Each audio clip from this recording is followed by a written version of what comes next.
ইসলামী শরীয়তে মুমিনের চারিত্রিক গুণাবলীর উপর অত্যন্ত গুরুত্ব দেওয়া হয়েছে। কিন্তু দুঃখজনক হলেও সত্য যে কিছু নির্দিষ্ট আচরণের কারণে মানুষ মুসলমান হয়েও জান্নাতের পথ থেকে নিজেকে বঞ্চিত করতে পারে। আজকে আমরা এমন 21টি বিশেষ চারিত্রিক ত্রুটি নিয়ে আলোচনা করব, যা থেকে আমাদের সতর্ক থাকা একান্ত প্রয়োজন। 21 শ্রেণীর লোক মুসলমান হয়েও জান্নাতে যাবে না। যেমন জিনাকারী, হত্যাকারী, সুর, সুদখোর, প্রতিবেশীর সাথে খারাপ আচরণকারী, পিতামাতার অবাধ্য সন্তান, আত্মীয়তার সম্পর্ক ছিন্নকারী,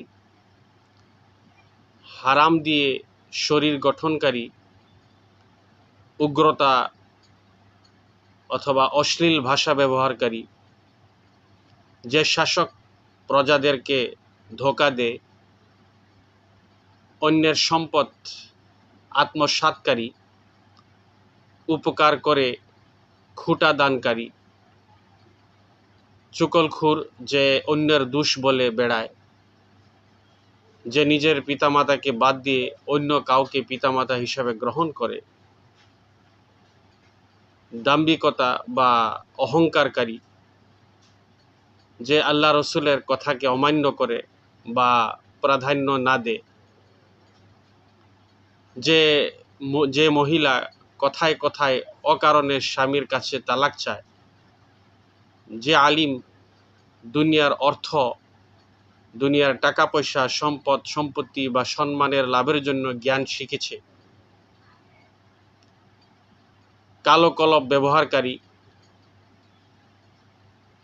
লোক দেখানোর উদ্দেশ্যে আমলকারী, যে ওয়ারিশকে সম্পত্তি থেকে বঞ্চিত করে। লিখিত 21টি বিষয়ের প্রতিটি আমাদের